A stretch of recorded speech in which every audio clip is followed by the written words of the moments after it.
siya ni Maya dahil sa maling akala niya kay Migs. Inakala niyang isa siyang manyak na mayaman, pero lahat pala ng ginawa nito ay para imbestigahan ang pagkamatay ng kanyang ina. Pauwi na si Maya nang maalala niya ang mamahaling designer dress na pinasuot sa kanya ni Migs sa Elysium Club. Tapos na ang misyon, dapat na niyang isauli ito. Bumalik siya sa law office ni Dre.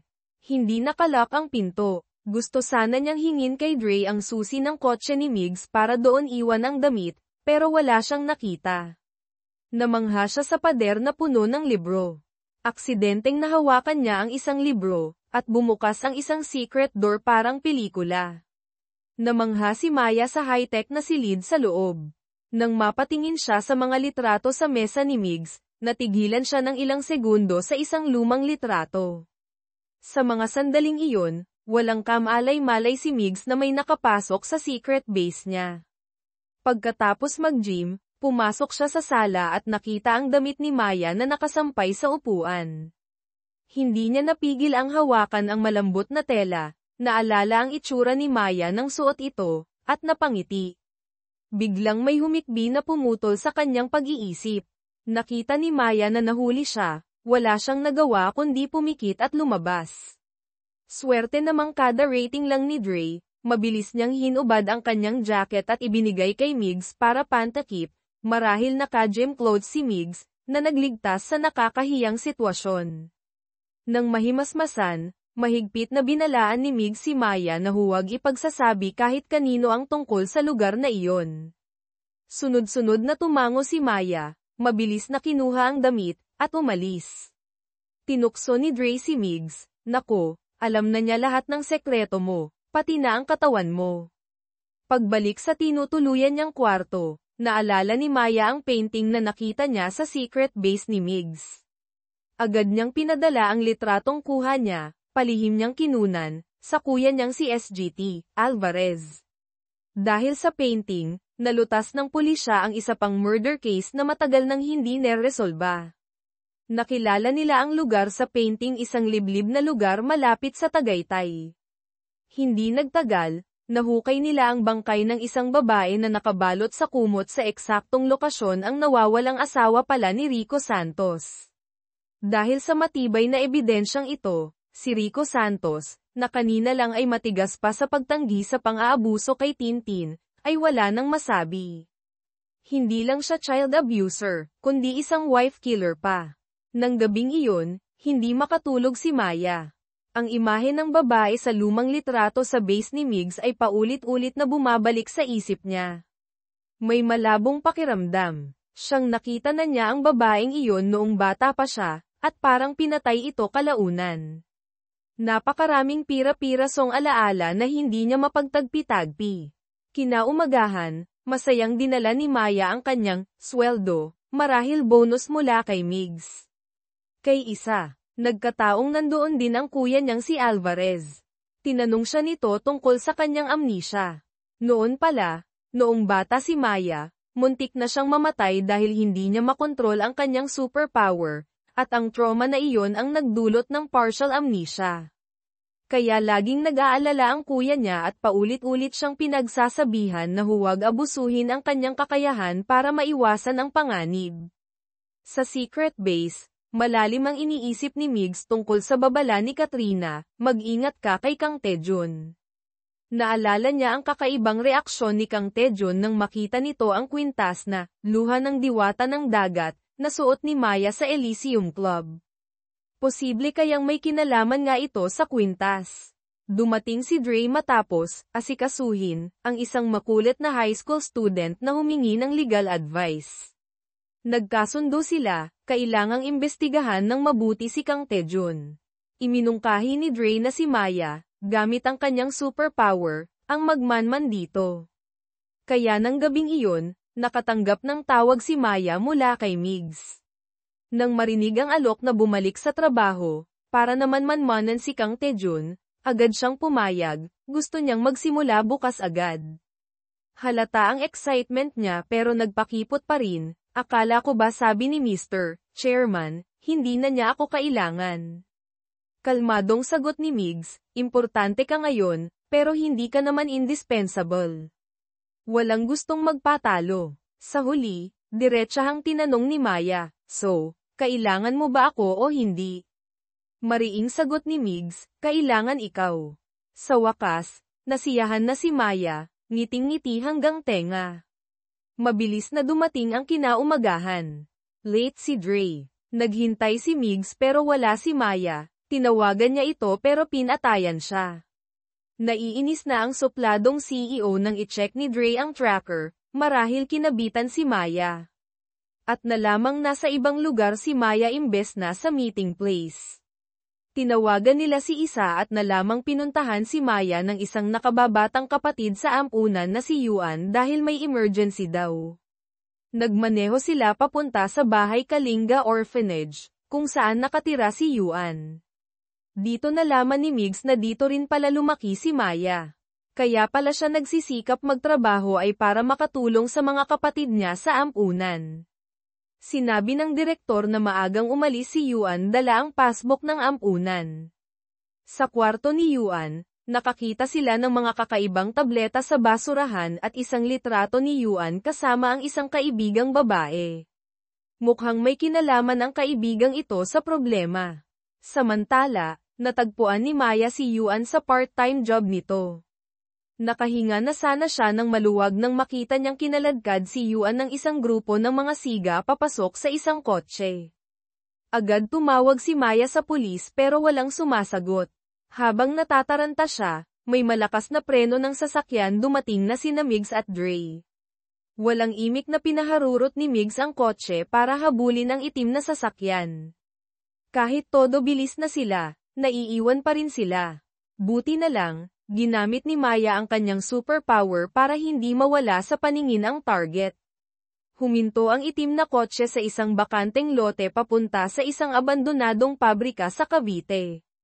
Akmang bubuksan ni Maya ang pinto para sumugod pero pinigilan siya ni Migs. Masyadong marami ang kalaban, mapapahamak lang si Maya kung padalos-dalos. Habang nagpaplano sila, dinala na sa loob ng pabrika ang kaibigan ni Yuan.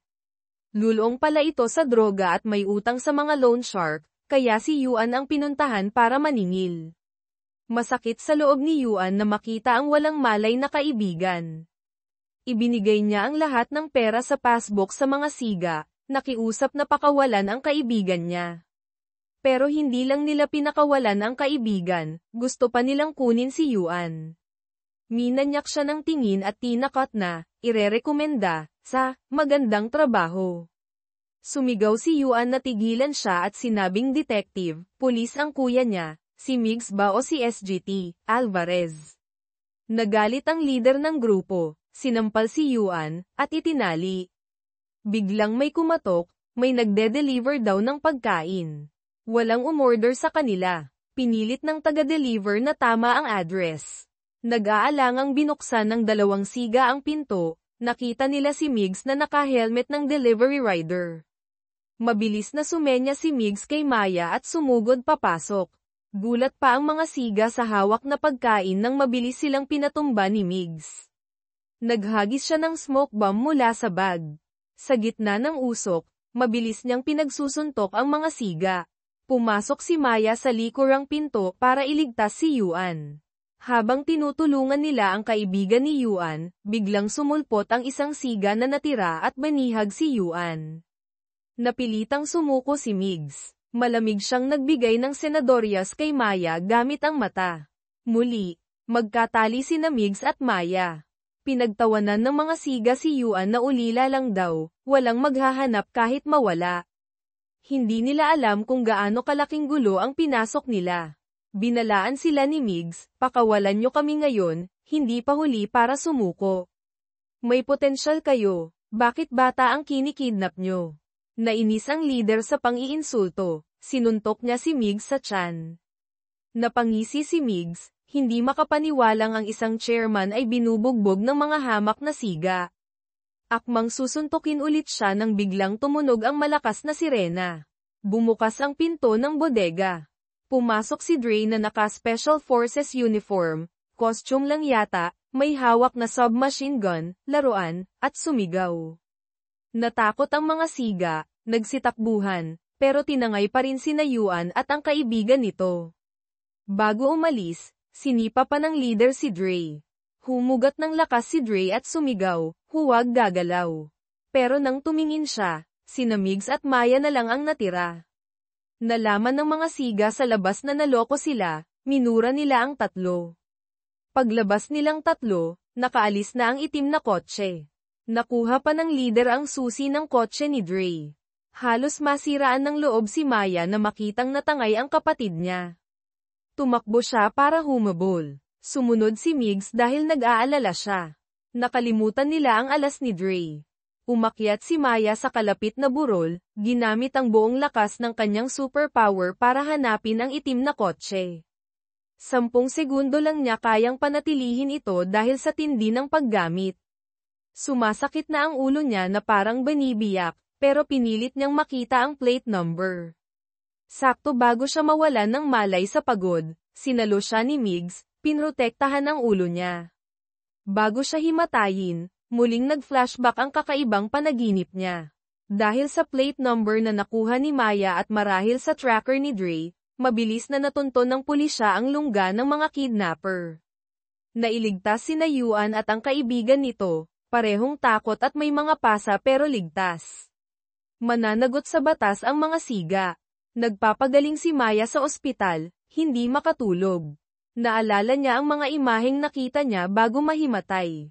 Akala niya panaginip lang, pero bakit paulit-ulit? Ligtas na ang kapatid niya. Ngayon, oras nang bumalik sa misyon, ang kwintas ng ina ni Migs. Pinatay ito matapos isuot ang kwintas. Nawala ito ng 20 taon, ngayon ay lumitaw muli.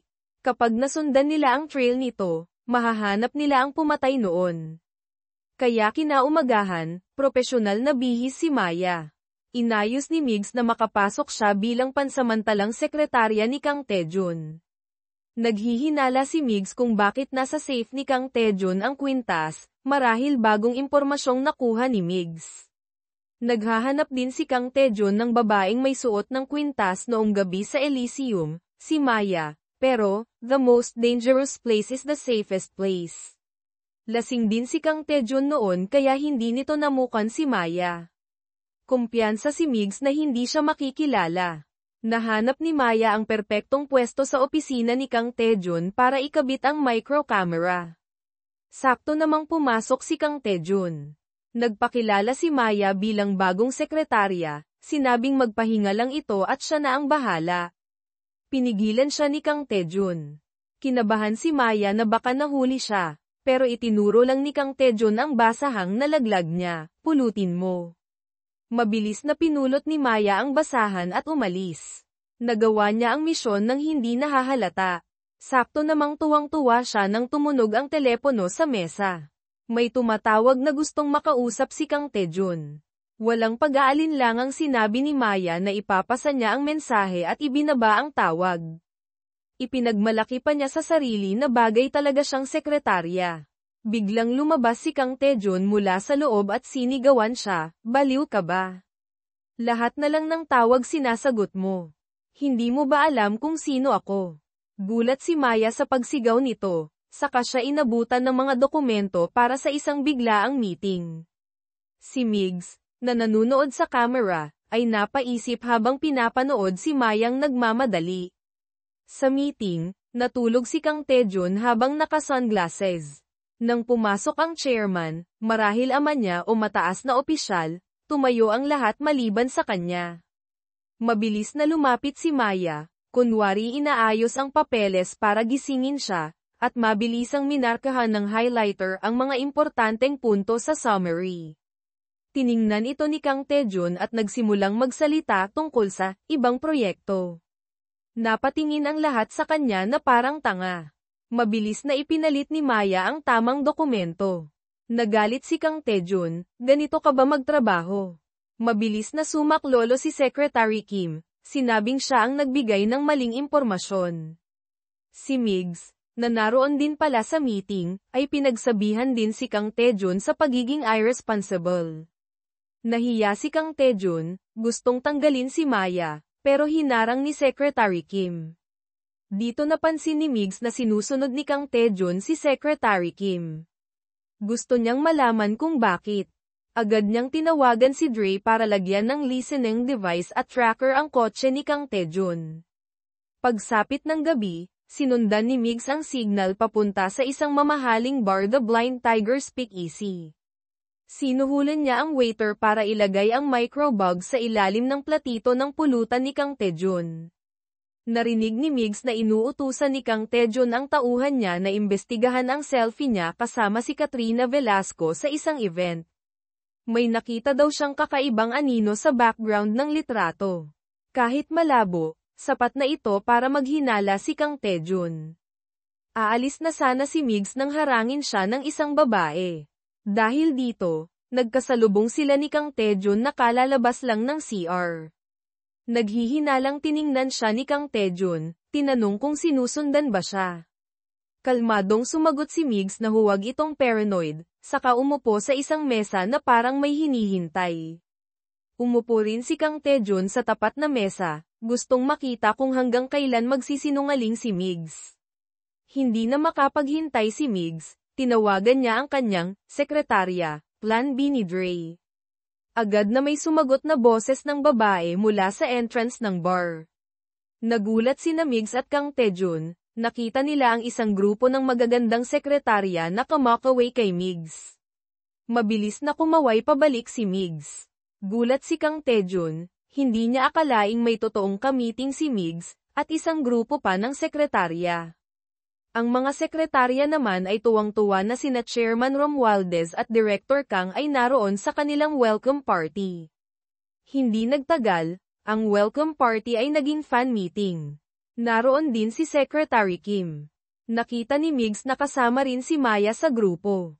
Palihim niyang tinext si Maya na umalis na. Pero nakita siya ni Kang Taejun, marahil naalala na ang bagong sekretarya, hinayla siya nito at pinainom. Walang nagawa si Maya kundi uminom ng uminom. Nagsimula ng malasing ang lahat at magsalita ng kung ano-ano. Tulad ng inaasahan, tinawag ng mga staff si Kang Taejun na baliw ng patago. Halatang kinaiinisan siya ng lahat. Mayroon ding lasing na nagtapat kay Secretary Kim, pero kalmado lang itong nakikinig. Nang si Maya na naman ang pinag-iinitan ni Kang Taejun, si Secretary Kim ang tumulong sa kanya. Takot na takot si Maya pagkatapos ng party, pero ligtas naman. Habang nahihirapan siyang humanap ng taxi, nag-alok si Secretary Kim na ihatid siya. Si Migs, na naghihintay sa labas para masigurong ligtas si Maya, ay hindi na malayang nagseselos na pala. Nakahinga lang siya ng maluwag ng magalang na tumanggi si Maya sa alok ni Secretary Kim. Sinundan pa rin niya ang taxi ni Maya. Napangiti siya nang makita itong pagewang na bumaba ng taxi. Nang masigurong nakapasok na ito sa bahay, akma na siyang aalis. Pero sa rearview mirror, nakita niyang lumabas ulit si Maya. Nag-alala siyang huminto at hinanap ito, kinukumbinsi ang sarili na nag-aalala lang siya dahil empleyado niya ito. Nakita niya si Maya na nakaupo sa waiting shed, walang sapin sa paa. Naisip ni Migs na owa na siya sa pag-aalala. Pero biglang nasuklam si Maya. Akmang lalapit si Migs para tulungan nang napigilan niya ito. Walang choice, lumapit si Migs at inalok na ipasan siya. Pumayag si Maya. Pero pagkasampa sa likod ni Migs, nagsimula itong mangulit at kumanta. Samantala, ang multitasking na si Dre ay nasa ibang club, sumasayaw ng parang wala sa sarili kasama si Isa na tawa ng tawa. Naihatid din ni Migs si Maya sa tapat ng kwarto nito, pagod na pagod. Biglang umupo si Maya mula sa pagkakasandal sa likod niya, hinawakan ang mukha niya, at sinabing para silang mag-best friend, tulad ng sabi ni Isa. Nainis at natawa si Migs sa kalasingan nito. Maingat niya itong inihiga sa kama at kinumutan. Paalis na siya nang biglang may kumatok. Reflex na tumayo si Maya para buksan ang pinto. Mabilis siyang hinayla ni Migs pabalik, at pareho silang bumagsak sa kama. Kinaumagahan, nagising si Dre sa isang hindi pamilyar na kama. Nagulat siyang wala siyang damit. Malabo niyang naalala na matapos sumayaw kagabi, Nag-inuman sila at nagkwentuhan ng matagal ng magandang kapitbahay na si Isa. Sakto namang may narinig siyang tunog ng shower sa banyo. Mabilis siyang gumulong pababa ng kama at dinampot ang damit. Lumabas si Isa mula sa banyo, nakatapis lang ng tuwalya. Nakita niya si Dre na hubad. Pareho silang nahiya. Yutal na nagtanong si Isa, gusto mo ba ng sabaw para sa hangover? Hindi, yutal ni Dre, tinuro ang mga natirang pakete ng instant pansit canton sa mesa. Ito ang may kasalanan. Lumalabas na dahil sa kalasinggan at di inaasahang paglalapit, nagkaroon ng di mapigil ang pangyayari. Si Isa, pilit na nagpakahinahon, nagpaalam na kailangan niyang buksan ang tindahan at mabilis na umalis. Pero paglabas ng pinto, hindi na niya napigilan, sinuntok niya ang pader sa hiya at inis. Sa loob ng kwarto, si Dre naman ay nagpagulong-gulong sa kama sa sobrang awkwardness.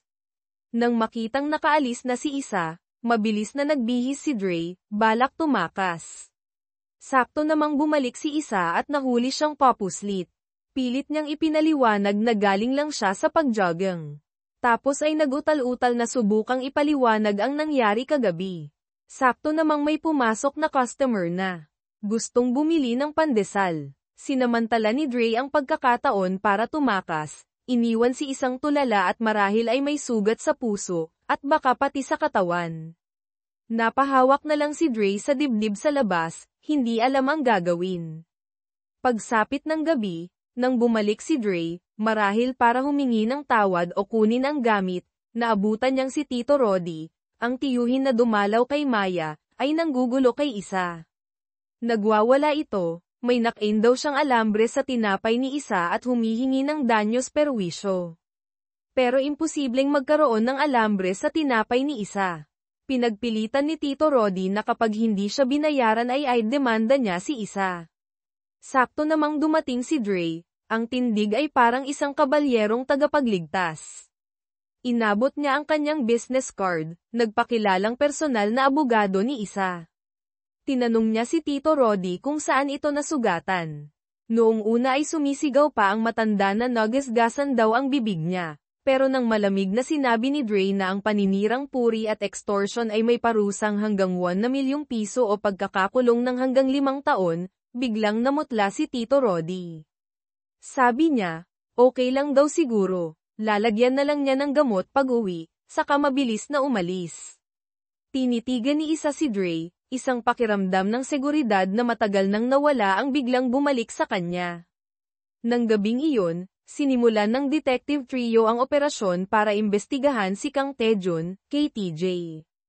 Ang misyon, alamin kung sino ang sikretong kausap ni KTJ at sirain ang kanilang masamang balak. Si Maya, gamit ang kanyang superpower, ay sadyang lumapit kay KTJ sa kumpanya. Sinadya niyang tapakan ng malakas ang paa ni Migs, na naroon din, para makuha ang tiwala ni KTJ, kunwari lampa at hindi sila magkakampi. Pagkatapos, ginamit niya ang kanyang kakayahan, marahil lip reading o pagtingin sa manipis na bagay tulad ng ID, para makuha ang password ng cellphone nito habang binubuksan niya ito. Si KTJ, walang kamalay-malay, ay natuwa pa nang makitang napangiwi sa sakit si Migs, kaya agad niyang inanyayahan si Maya na kakakuha lang ng puntos na mananghalian. Sa restaurant, sinadya ni Mayang haluin ng malakas ang sabaw kaya tumalsik ang mantika sa mamahaling polo ni KTJ. Agad siyang humingi ng paumanhin, sinabing kukunin niya ang extra niyang damit sa kotse. Pagbukas niya ng trunk ng kotse ni KTJ o ng kumpanya, biglang sumulpot si Migs, tinapakan ng malakas ang trunk para samarado ito. Nagulat si Maya, hinayla siya ni Migs sa tabi, inabutan ng isang micro USB. Kopyahin mo agad ang data sa phone niya. Kung hindi, dudurugin ko yang paa mo bilang ganti sa ginawa mo kanina. Namutla si Maya sa takot. Naisip na napakaliit ng utak at mapaghiganti ni Migs. Pagbalik ni Maya sa restaurant, nakita niyang nasa mesa ang cellphone ni KTJ, habang nasa banyo ito at nililinis ang damit. Hulog ng langit, mabilis niyang isinaksak ang USB, Naalala ang password na nakita niya kanina, at matagumpay itong nailagay. Agad na kumonekta sina Migs at Dre, na nakamonitor sa malayo, at sinimulan ang pag-copy ng data. Bawat segundo ay mahalaga, lahat sila ay kinakabahan, lalo na si Maya. Kapag nahuli siya ni KTJ, lagot siya. Palaipat-lipat ang tingin niya sa pinto ng banyo. Biglang bumulong si Migs sa earpiece, palabas na siya. Sakto pagbukas ni KTJ ng pinto, mabilis na pinindot ni Maya ang isang laro o news app sa phone. Nakakuha sila ng ilang mahalagang segundo. Nang marinig ang signal na, kompleto na, mula sa earpiece, kalmadong inilagay ni Maya ang ekstrang damit sa isang paper bag, tinanggal ang USB, at bumalik sa upuan na parang walang nangyari. Muling tinitigan ni KTJ si Maya nang may pagdududa, parang nagkita na tayo dati. Kalmadong sumagot si Maya, ang isang katulad ninyong mataas ang posisyon, paano naman makikita ang isang simpleng empleyadong tulad ko? Muli, nakalusot si Maya. Mula sa nakopyang data, nalaman ni Dre na may meeting si KTJ sa isang taong nagngangalang Sunday, ng 1:00 ng hapon, pero gumagamit ito ng foreign number kaya mahirap i-trace. Sa bar kung saan naghihintay si KTJ, sumulyap ito sa relo. Naintindihan ni Maya, nakasama pa rin bilang sekretarya, ang ibig sabihin, nagpaalam na siyang mauuna. Nalaman din ni Dre kung sino si Sunday, isang henyong software developer pala. Ano man ang plano ni KTJ, kailangan nilang pigilan ang pagkikita nila at samantalahin ang pagkakataon para atakihin si KTJ. Pagkaalis ni Maya, naghanda ang tatlo para sa isang malaking plano. Una, ginawa nila ng paraan, hakang, pekeng tawag, para mapalitan ang meeting place ni na KTJ at Sunday. Pagkatapos, magpapanggap si Migs, o may kapalit, bilang si KTJ para makipagkita kay Sunday sa pekeng lokasyon. Si Dre naman ay magpapanggap bilang si Sunday, o isang investigador, para harapin ang totoong KTJ sa orihinal na meeting place. Si Maya ang magiging gabay ni Sunday papunta sa pekeng lokasyon. Naganap ang plano, dinala ni Maya ang totoong Sunday, isang dayuhan, sa isang inihandang conference room.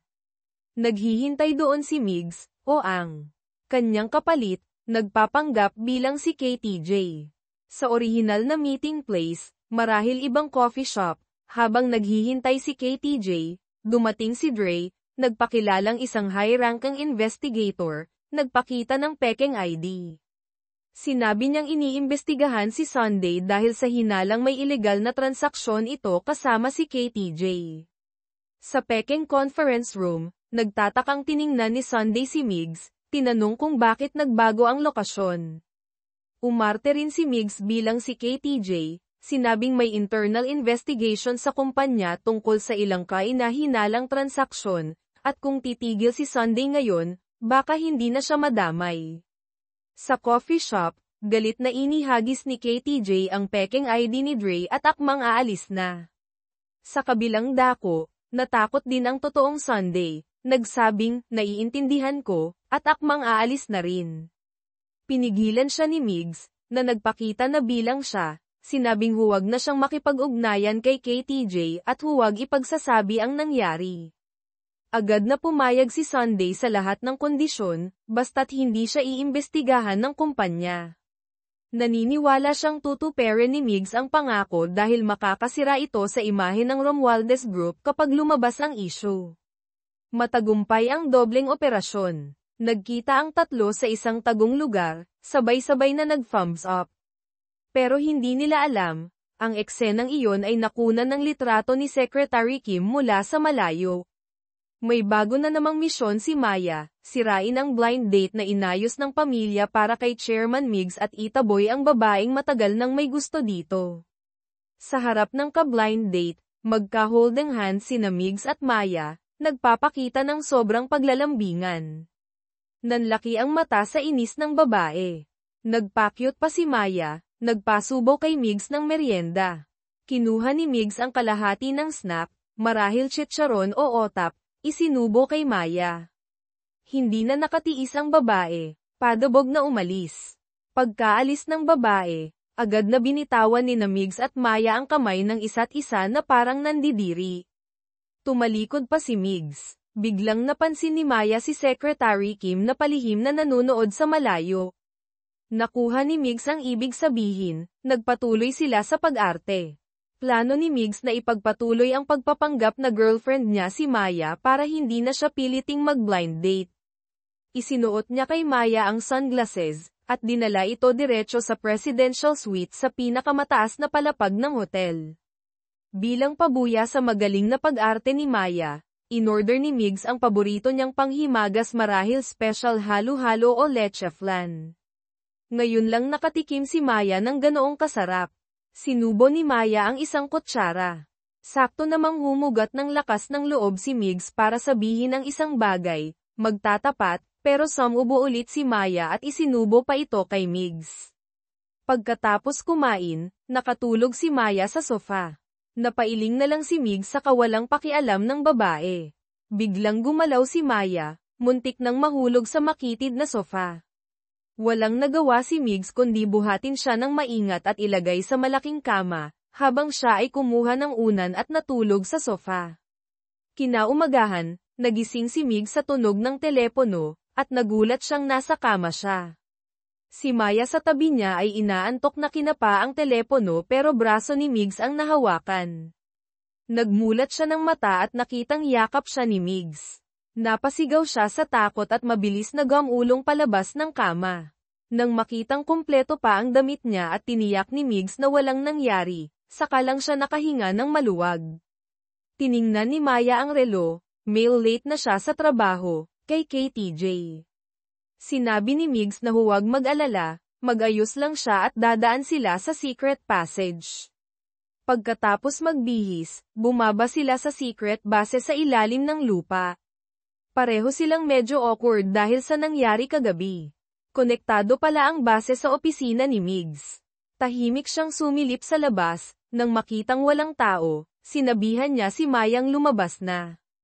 Pagkaalis ni Maya, pagtalikod ni Migs ay nagulat siya nang makita si Secretary Kim na nakatayo sa likod niya. Tinaasan siya ng kilay ni Secretary Kim, "Chairman, nag-overnight po kayo, kasama ang babae." Hindi tumanggi si Migs, tulad ng nakikita mo. Tapos ay nagtanong, bakit ang aga mong tumawag? Seryosong nag-report si Secretary Kim, kaninang umaga po, balak ni Kalihim Reyes na i-report si KTJ sa kumpanya dahil sa korupsyon, pero ngayon po ay hindi siya mahanap. Hindi makontak ang telepono, hindi rin umuwi. Agad na chinek ni Migs ang CCTV. Nakitang pumasok nga si Kalihim Reyes sa building kaninang umaga pero hindi pa lumalabas hanggang ngayon. Ibig sabihin, nasa loob pa siya ng gusali. Sa kabilang banda, nagsimula nang maghinala si KTJ sa pagkatao ni Maya. Pakiramdam niya ay nakita na niya ito dati. Kinuha niya ang kuha ng CCTV sa Elysium Club at kinumpara. Sa wakas, nakilala niya si Maya, ang babaeng nagbuhos ng yelo sa kanya. Mabilis siyang pumunta sa kumpanya para hanapin si Maya at makaganti. Kitang-kita niyang hinahabol niya si Maya sa hallway, pero pagliko sa kanto, nawala ito. Hinarang niya ang isang janitor na nagtutulak ng basurahan. Hindi niya alam na si Migs pala iyon na nakadisguise. Si Migs, nang maramdaman ang masamang intensyon ni KTJ, ay mabilis na nag-text kay Maya at itinulak ang basurahan sa tinataguan nito para makapasok siya sa loob. Pagkatapos pumasok sa malapit na CR, binuhat niya si Maya palabas ng basurahan, na may takip. Nandidiring nagtanong si Maya, "Ano ba yung nasa loob?" "Muntik na akong masuka." Natatawang sagot ni Migs, "Kapag kinain, parang langit, kapag naamoy, parang impyerno." Yumuko si Maya at nakita ang isang truck ng balat ng durian. Kinuha ni Migs ang ekstrang uniforme ng janitor at pinapasok si Maya sa CR para magpalit. Susunod, kailangan nilang hanapin ang nawawalang si Kalihim Reyes.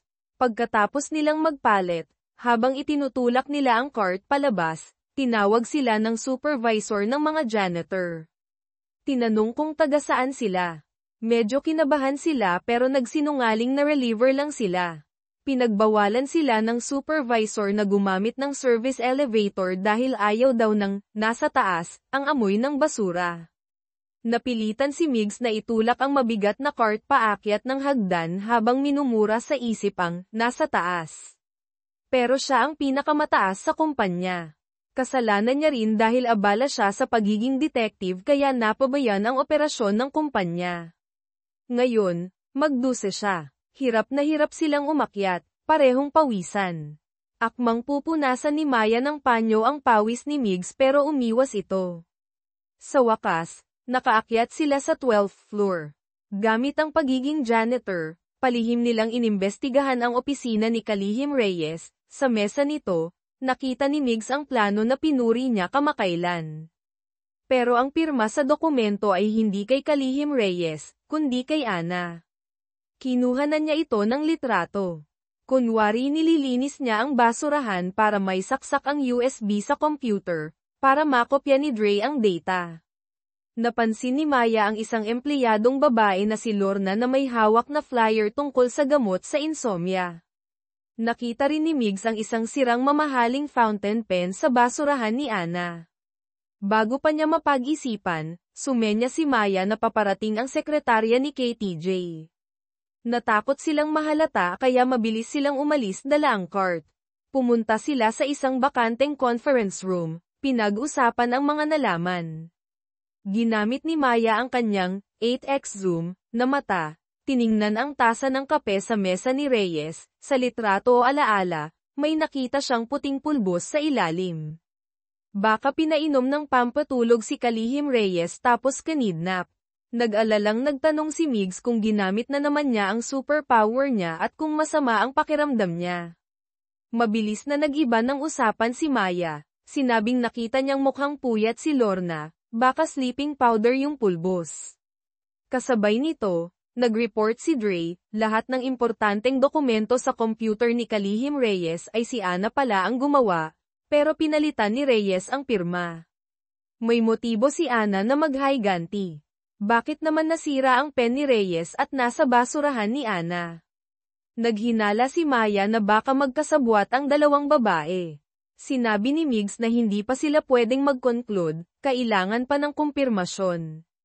Nag-alala ulit si Dre, kahit nakadisguise ka, hindi ka dapat paikot-ikot. Kapag nakilala ka, sira ang reputasyon mo. Pabirong sabi ni Maya, huwag kang mag-alala, bagay na bagay si Migs sa CR ngayon. Sakto namang nagbibiroan sila nang pumasok ang supervisor ng mga janitor. Comandat si Maya kay Migs, senadorias na magtrabaho. Naguguluhang nagtanong si Migs kung anong gagawin. Pero nang makita niya ang supervisor, naintindihan niya at nagkunwaring naglilinis. Biglang inutusan sila ng supervisor na linisin ang banyo ng mga lalaki. Natigilan si Migs. Si Maya naman ay tuwang-tuwa na pumayag. Hindi na talaga kinaya ni Migs, akmang aalis na nang hilahin siya ni Maya. Sakto namang may isang lalaking kalmadong lumabas mula sa CR. Pagbukas ni Migs ng pinto, muntik na siyang masuka. Talagang na-trauma na siya dito. Simula nang makatakas si Maya gamit ang basurahan, hinahanap na siya ni KTJ. Biglang may nakapukaw ng atensyon niya sa CCTV. Zinom niya ito at nakitang nakadisguise na janitor si Maya. Sa mga sandaling iyon, nasa pantry si Maya, nakikinig sa tsismisan ng mga babaeng empleyado. Nalaman niyang hindi lang madalas mambastos ng babae si Kalihim Reyes, kundi madalas din itong gamitin ang fountain pen na iyon para ipahiya ang iba, lalo na si Lorna. Ngayon, malinaw na kay Maya ang motibo ni Lorna. Akmang pupuntahan niya si Migs para i-report ang bagong impormasyon nang biglang sumulpot si KTJ sa harap niya. Agad tumakbo si Maya, hinabol siya ni KTJ. Sinabi ni Migs sa earpiece na tumakbo siya sa banyo ng babae. Hindi niya akalaing hayop pala si KTJ, sinundan siya hanggang sa loob ng pambabaeng CR. Sinubukang isara ni Maya ang pinto pero huli na. Hinawakan ni KTJ ang braso niya. Ikaw yung babae sa club, di ba? Buti na lang, Dumating si Migs at pinatulog si KTJ gamit ang isang karate chop. Nag-aalalang nagtanong si Maya, hindi mo naman siya pinatay, di ba? Sagot ni Migs habang pinapagpag ang kamay, hindi ko nakontrol ang lakas kanina, medyo mahina. Ikinulong nila si KTJ sa isang cubicle at nilagyan ng sign na, under maintenance. Pero paglabas nila ng CR, nasalubong nila si Secretary Kim na halatang dismayado. Chairman, buntong hininga ni Secretary Kim, tinitiis ko pong pagsilbihan kayo araw-araw, halos hindi na ako naghuhugas ng kamay. Ano po bang ginagawa ninyo ngayon? Mabilis na nag-iba ng usapan si Migs, tinanong kung may nag-report ba kay Kalihim Reyes kamakailan. Sabi ni Secretary Kim ay wala. Pero 2 buwan na ang nakalipas, si Reyes ang nag-report kay Department Head Santos, Direktora Santos, kaya ito natanggal sa pwesto. Habang nagtataka pa si Secretary Kim sa amoy ni Migs, mabilis siyang inutusan, asikasuhin mo yang basurahan na yan. Sa kanya natural na hinayla si Maya paalis. Oras na para sa katotohanan. Si KTJ, hirap na nakalabas sa CR, ay nakatanggap ng masamang balita mula sa kanyang sekretarya, nahanap na ni Chairman Migs si Kalihim Reyes bago pa niya ito mapatahimik. Lumalabas na naimbestigahan na ni Migs at Maya ang buong pangyayari sa secret base. Si Direktora Santos, na natanggal sa pwesto 2 buwan na ang nakalipas, ay bumalik sa kumpanya. Pinainom niya ng kape na may maraming sleeping pills si Kalihim Reyes, isinilid ito sa isang malaking carton, at dinala sa auditorium. Marahil ay tulog pa rin ito sa loob ng carton. Nalaman ito ni Migs dahil narinig niyang nagrereklamo ang supervisor ng mga janitor na may nasaktan daw sa likod na janitor kagabi nang tumulong kay Direktora Santos na magbuhat ng malaking display screen. Si Direktora Santos naman ay nagsinungaling kay Migs na tinulungan siyang magtulak ng basurahan, pero nandoon pala siya sa loob at nagpo-post ng anonymous report.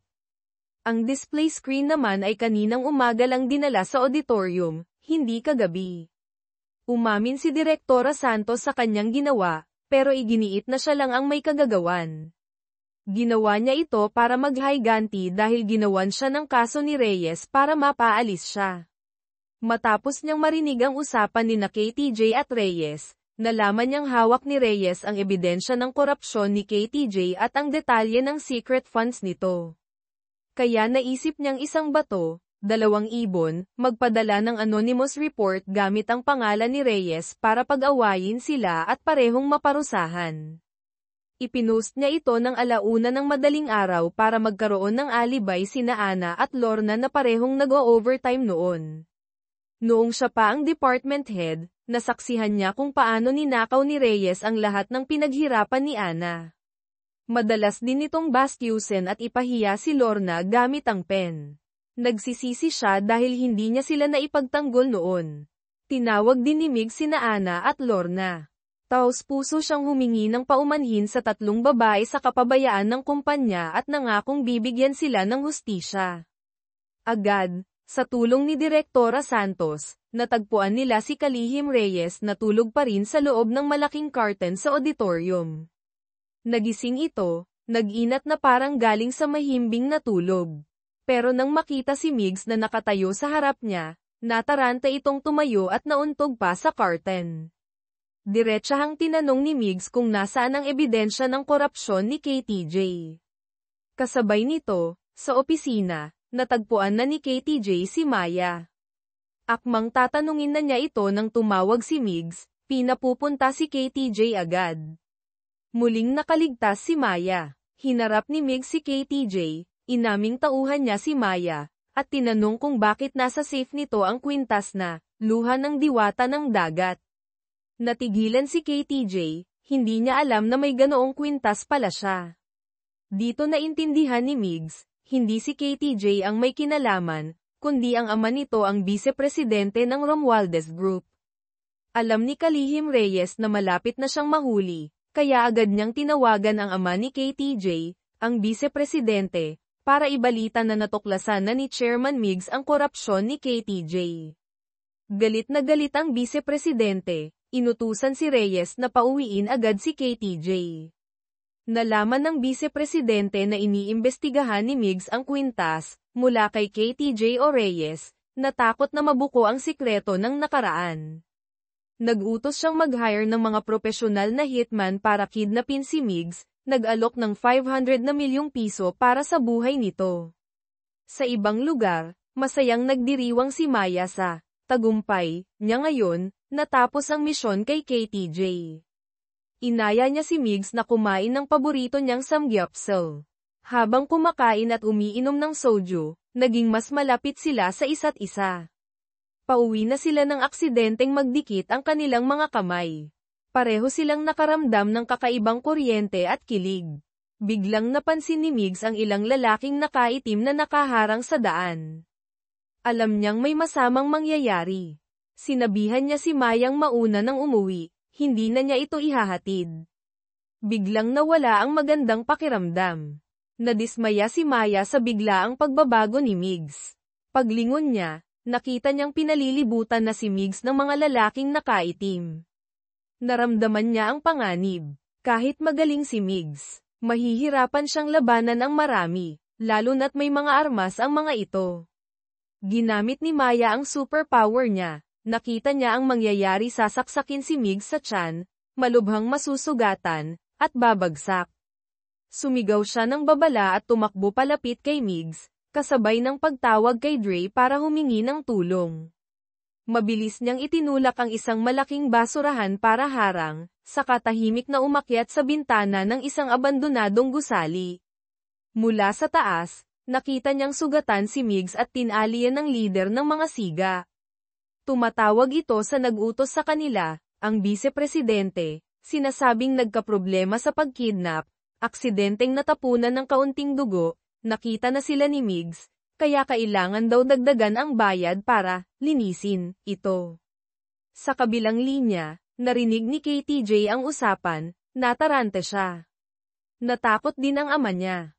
Inagaw nito ang telepono, inutusan ang leader na linisin si Migs. Huwag silang idadamay. Hindi naintindihan ng leader ang ibig sabihin ng linisin, akala niya ay pinapatay na si Migs. Inutos niyang ihagis si Migs sa isang malaking fish tank na puno ng tubig. Kahit sugatan, pinanatili ni Migs ang kahinahunan. Tinanong niya ang leader kung magkano ang bayad para patayin siya. Itinaas ng leader ang 5 daliri. Napatawa si Migs, ako, ang chairman ng nangungunang korporasyon, 500 na milyong piso lang ang halaga ng buhay ko. Napakamot sa ulo ang leader, napaisip, parang ang baba nga ng hiningi niya. Sinabi ni Migs na pakawalan lang siya, bibigyan niya ito ng 5 na bilyong piso. Sakto namang sumenyas ang leader sa mga tauhan na ahunin si Migs nang may malakas na pagsabog. Dumating si Dre na nakakostyum ng Ninja Turtle, kasama sina Ana at Lorna. Nang makita ang sitwasyon, itinulak pabalik ng mga tauhan si Migs sa tubig at isinara ang takip ng tank. Nag-alabros si Dre gamit ang nunchaku, sina Ana at Lorna naman ay gumamit ng tirador at kahoy para lumaban, pansamantalang nakalimutan na kailangang iligtas si Migs. Sa loob ng tangke, halos maubusan na ng hangin si Migs, parang mahihimatay na. Doon lang napansin ni Dre ang kalagayan ni Migs, mabilis niyang binuksan ang takip. Mabilis na lumapit si Maya para alalayan si Migs. Sinubukan ni Dre, Ana, at Lorna na pigilan ang mga siga, pero hindi nila pinansin ang mga ito, si Migs lang ang hinahabol. Malubha na ang sugat ni Migs, nababad pa sa tubig, kaya nanghihina na siya. Mabilis silang naabutan. Ginamit ni Migs ang natitirang lakas para patumbahin ang ilang humahabol. Sinigawan niya si Mayang tumakbo na, huwag siyang alalahanin, kundi pareho silang mahuhuli. Sinadya niyang dalhin ang mga humahabol sa gilid ng bangin. Sa gitna ng laban, aksidente, siyang nadulas at nahulog sa bangin, nawala sa kanilang paningin. Akmang mag-uutos na ang leader na hanapin siya nang marinig ang sirena ng pulis. Napilitan silang umatras. Magdamag na naghanap sina Maya, Dre, at ang mga pulis pero walang nakita. Kinabukasan, Laman ng balita ang misteryosong pagkawala ng chairman ng Romualdez Group. Naalala ni Maya kung paano siya prinotektahan ni Migs. Hindi siya pwedeng umasa lang sa pulis. Bumalik siya sa lambak kung saan nawala si Migs, ginamit ang superpower para maghanap ng clue. Bigla niyang nakita ang isang duguan na handprint sa isang puno sa gilid ng bangin. Nag-aalala siyang bumaba. Sakto namang nakita niyang bumalik din doon ang mga siga kahapon. Habang natatakot siya, may tumakip sa bibig niya mula sa likod. Si Migs pala, nakadisguise na magsasaka. Noong nakabitin pala siya sa bangin, nakita niya si Secretary Kim na nagmamasid sa malayo. Nahulaan niyang ang Vice-Presidente ang utak ng lahat, at si Secretary Kim ang kasabwat. Kaya nagbago siya ng plano. Nagpanggap na patay para malaman ang susunod nilang hakbang. Dinala niya si Maya sa beach house kung saan tumira ang ina niya noon. Nakita ni Maya ang mga sugat ni Migs, naawa siya. Siya na mismo ang kumuha ng first aid kit at ginamo ang mga sugat nito. Habang binabalutan niya ng benda ang baywang ni Migs, naging mas malapit at makahulugan ang kanilang pagtitinginan. Napansin ni Maya ang mga lumang litrato sa mesa. Ikinwento ni Migs na dito tumira ang ina niya. Noong nagbo-volunteer ito sa bahay Kalinga, kinunan niya ang mga litratong ito. Natigilan si Maya, iyon ang ampunan kung saan siya lumaki. At ang ina ni Migs ay si Tita Angel, ang pinakamamahal niyang anghel noong bata siya. Dahil sa superpower ni Maya, madalas siyang tuksuhin ng ibang bata na halimaw. Si Tita Angel lang ang nag-comfort sa kanya. Sinabing regalo iyon mula sa Diyos, na espesyal siya. Mula noon, pinanggako ni Maya sa sarili na magiging espesyal siyang tao. Dahil kailangan nilang magtago, bumili sila ng mga pangangailangan. Dinala ni Maya si Migs sa mga kainan sa kalye ng Maynila, pinatikim ng mga pagkaing hindi pa niya natitikman. Binili niya ito ng murang floral polo na hindi pa niya naisusuot dati. Pareho silang naka-floral polo at sunglasses, parang ordinaryong magkasintahan na nagbabakasyon. Napakaganda ng eksena kaya isang matandang photographer ang hindi napigil ang kunan sila ng litrato. Nang makita ni Maya, mabilis siyang lumapit at pinigilan ito, sinabing, may utang, si Migs kaya hindi pwedeng makilala. Napansin ni Migs ang maraming lumang litrato sa dingding ng photo studio. Baka may makita siyang clue dito. Pinuri niya ang galing ng matanda sa pagkuha ng litrato. Natuwa ang matanda at ipinakita pa ang iba niyang mga lumang album. Nagulat si Migs sa isang litrato. Ang Vice-Presidente pala ay nagpunta sa lugar na iyon 20 taon na ang nakalilipas, kasama ang isa pang lalaki. At ang nawawalang kwintas na, luha ng diwata ng dagat, ay nasa kamay pa niya sa litratong iyon. Malaki ang posibilidad na siya nga ang pumatay sa ina niya. Para makasigurado, kailangan niyang mahanap ang isa pang lalaki sa litrato. Nang gabing iyon, habang natutulog si Maya, binangungot siya. Napanaginipan niyang hinahabol siya ng isang halimaw na may asul na mata. Nakita ni Migs ang hirap sa mukha niya, lumapit siya para patahanan ito, pinahiga ang ulo niya sa kondongan niya. Hinawakan niya ang kamay ni Maya. Sa wakas, naging mahimbing ang tulog ni Maya. Kinaumagahan, nagising si Maya na magaan ang pakiramdam. Nakita niyang nanatili si Migs sa posisyong iyon buong gabi, hindi niya alam kung namanhid na ba ang mga binti nito. May kakaibang tamis at init sa pagitan nila na unti-unting nabubuo. Biglang nakatanggap ng text si Migs mula kay Dre, nagpatawag ng emergency stockholders meeting ang Romualdez Group. Naniniwala pala ang mag-amang Vice-Presidente at KTJ na patay na si Migs, kaya sinamantala nila ang pagkakataon. Gustong agawin ng Vice-Presidente ang posisyon ng chairman. Sakto nang magbobotohan na sila at kampante na ang Vice-Presidente, bumukas ng malakas ang pinto. Pumasok si Migs, nakaputing suit, kasama si Secretary Kim at si Maya. Natigilan ang lahat, parang nakakita ng multo. Tapos na ang pangarap ng Vice-Presidente. Hindi sila palalampasin ni Migs. Walang nagawa ang Vice-Presidente kundi itulak si KTJ para sumalo ng sisi. Bago dalhin ng security, Sumigaw si KTJ na si Secretary Kim ang nagpahamak sa kanya. Napaisip ang vice-presidente, baka may especially iya nga sa paligid niya.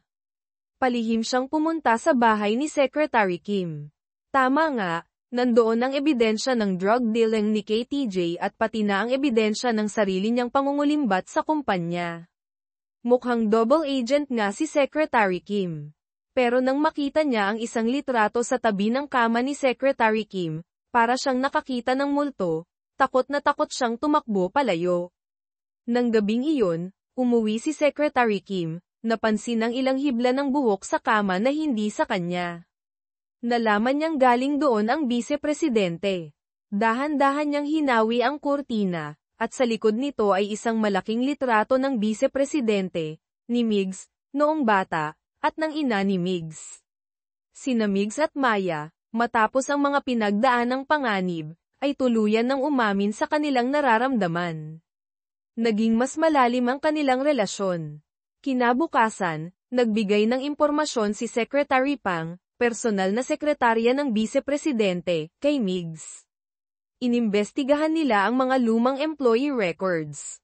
Ang lalaking kasama ng vice-presidente sa litrato ay ang dati niyang personal driver. Habang hinahanap ni Migs at Maya ang driver sa lumang address nito, nakasalubong nila ang isang preschool teacher na nag-aalalang hinahanap ang nawawalang estudyante. Tumulong si Maya gamit ang superpower niya at natagpuan ang bata na nagtatago sa isang maliit na hukay. Kamamatay lang pala ng ina ng bata, gusto lang nitong mapag-isa. Inalo ni Maya ang bata.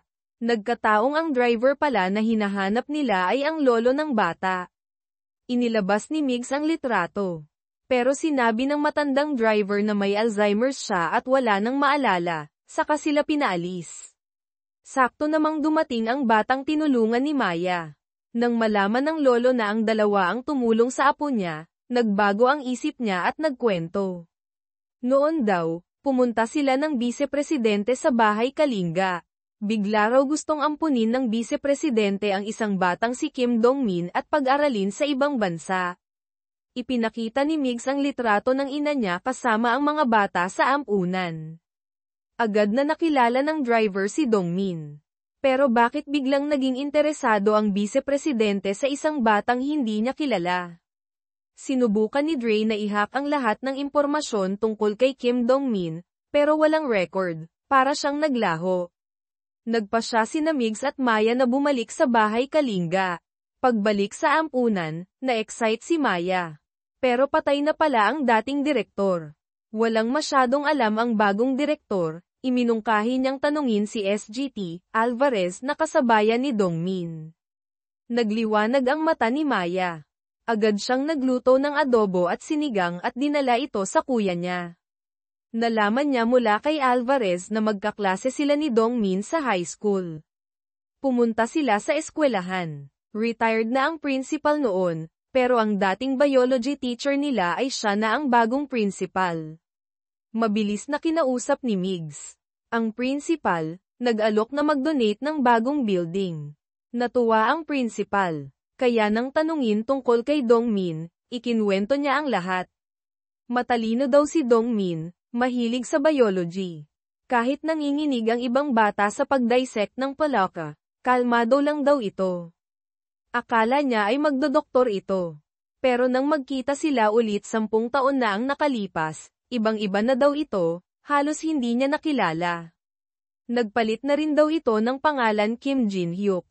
Nang marinig ni Migs at Maya ang pangalan, pareho silang natigilan. Iyon ang pangalan ni Secretary Kim. Sa kabilang banda, katatapos lang din ni Dre gamitin ang facial recognition software para hulaan ang itsura ni Dong-min pagkatapos ng 20 taon. Tinawagan niya si Migs. Halos sabay nilang binanggit ang pangalan, Secretary Kim. Sa wakas, nalaman ni Migs ang katotohanan. Si Secretary Kim ang susi sa pagkamatay ng ina niya. Nang harapin siya ni Migs, diretsahang umamin si Secretary Kim na siya si Dong-min. Hindi maintindihan ni Migs, bakit pagkamatay ng ina niya, tinulungan siya ng vice-presidente, pinalitan ang pangalan, at naging kanang kamay nito. Sinabi lang ni Secretary Kim na nagbabayad siya ng utang na loob, wala siyang alam sa iba. Hindi naniwala si Migs. Alam niyang may itinatago si Secretary Kim. Ang totoo, nasaksihan ni Secretary Kim, Dong-min, ang pagpatay ng vice-presidente sa ina ni Migs. At para patunayan ang katapatan, o dahil pinilit, siya pa mismo ang tumapos sa buhay ni Tita Angel. Akala niya, kapag naging kapaki-pakinabang siya, tatanggapin siya ng ama niya. Pero ginamit lang pala siya nito. Ngayon, pinipilit siya ng vice-presidente na umamin sa lahat ng kasalanan para maprotektahan ito. Naliwanagan si Secretary Kim. Isa lang siyang aso sa paningin ng ama niya. Pagkatapos ng 20 taon, itatapon na lang siya. Sinipa niya ang litrato nilang tatlo. Mula ngayon, siya na si Kim Jin-hyuk. Kinabukasan, pinuntahan ni Secretary Kim si Migs at lumuhad. Inamin niyang nakita niyang pinatay ng vice-presidente ang ina ni Migs. Kahit inaasahan na, hindi pa rin matanggap ni Migs na ang tiyuhin niyang pinagkakatiwalaan ang pumatay sa ina niya. Kailangan niyang pagbayarin ito. Kahit si Maya ay hindi siya mapipigilan. Pero nang galit na pinuntahan ni Migs ang vice-presidente, natagpuan niya itong nag-suicide gamit ang sleeping pills. May iniwan pa itong suicide note na umaamin sa lahat. Hinawakan ni Migs ang kwelyo nito, sumisigaw. Buti na lang, nailigtas pa ito. Pero may hindi tama, bukod sa sleeping pills, may halos ubos na bote ng gamot sa alta presyon. Bakit iinom ng maintenance medicine ang taong magpapakamatay? Kinausap niya si Alvarez. Napatunayang may mataas na dosage ng gamot sa alta presyon sa dugo ng vice-presidente. Hindi ito suicide, kundi murder attempt. Inutusan ni Migs si Alvarez na imbestigahang muli ang pagkamatay ng ina niya 20 taon na ang nakalilipas, at sadyang ipaalam ito kay Secretary Kim. Mula sa reaksyon nito, sigurado si Migs na may mali. Inutusan niya ang tauhan niya na kumuha ng buhok ni Secretary Kim para sa DNA test, at sadyang ipahalata na pinaghihinalaan nila ito. Kung si Secretary Kim nga ang pumatay, siguradong kikilos ito. Para makapag-relax si Migs, nagkampang sila sa tanay. Tumawag si Alvarez. Akala ni Migs ay may update sa kaso, kaya lumayo sila ni Dre para sumagot. Biglang may sumulpot na lalaking nakaitim, mukhang propesyonal na assassin. Naglaban sila. Nakita ito ni Maya mula sa campsite. Akmang tutulong siya nang makita niya si Secretary Kim sa itaas na bato, nanunood gamit ang binocular. Nang magtama ang mata nila, biglang bumalik ang lahat ng alaala ni Maya noong bata siya. Nakita niya ang buong pangyayari kung paano pinatay ni Secretary Kim, Dong-min, si Tita Angel. Sa baba, hirap na sina Migs at Dre sa assassin. Buti na lang, dumating si Alvarez at ang mga pulis. Nang mahimasmasan, ikinwento ni Maya ang lahat. Nagsisisi siya na hindi niya nailigtas si Tita Angel noon.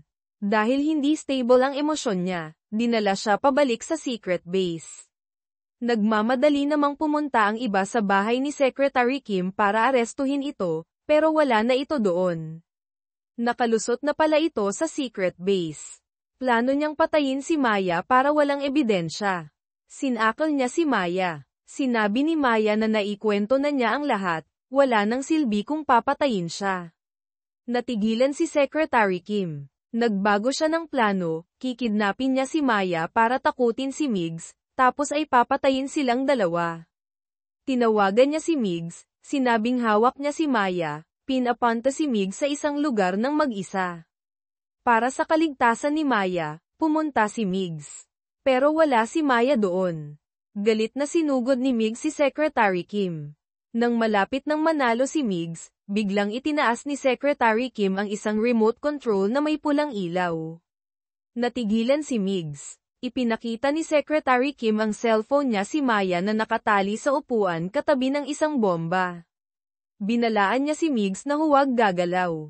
Napilitang tumayo si Migs at hayaang bugbugin siya ni Secretary Kim. Pagkatapos, pinilit siyang lumuhad. Tuwang-tuwa si Secretary Kim na makitang nakaluhod si Migs sa harap niya. Sa kabilang dako, ginamit ni Maya ang superpower niya para igalaw ang upuan. Nadulas siya at natamba, natanggal ang takip ng bomba. Habang nagyayabang si Secretary Kim tungkol sa pagpatay sa ina ni Migs, hindi na napigilan ni Migs ang galit, sinugod niya ito ulit. Nang akmang susuntukin niya ito, sinipa siya ni Secretary Kim at sinakal ng mahigpit. Sakto namang nakawala si Maya, nakita niya ang naputol na tali sa may salamin at ginamit ang superpower para maputol ito gamit ang gunting, kumuha siya ng bato at ipinalo sa ulo ni Secretary Kim. Nagawa niyang putulin ang wire ng bomba bago ito sumabog. Pagkatapos ay tumakbo siya para tulungan si Migs. Sa wakas, nahuli si Secretary Kim. Mahigpit na nagyakap sina Migs at Maya. Pagkatapos ng 20 taon, nahuli na rin ang tunay na pumatay sa ina ni Migs. Ngayon, mayroon ng ibang babae sa buhay ni Migs na karapat-dapat sa kanyang pagmamahal. Ibinigay niya kay Maya ang kwintas na luha ng diwata ng dagat. Dinala niya si Maya sa puntod ng mga magulang niya, ipinakilala bilang kanyang magiging asawa. Nagkaroon ng unang bakasyon si Migs sa loob ng 20 taon. Magkasama silang namuhay ng tahimik at masaya sa beach house, kung saan nagsimula at lumago ang kanilang pag-ibig.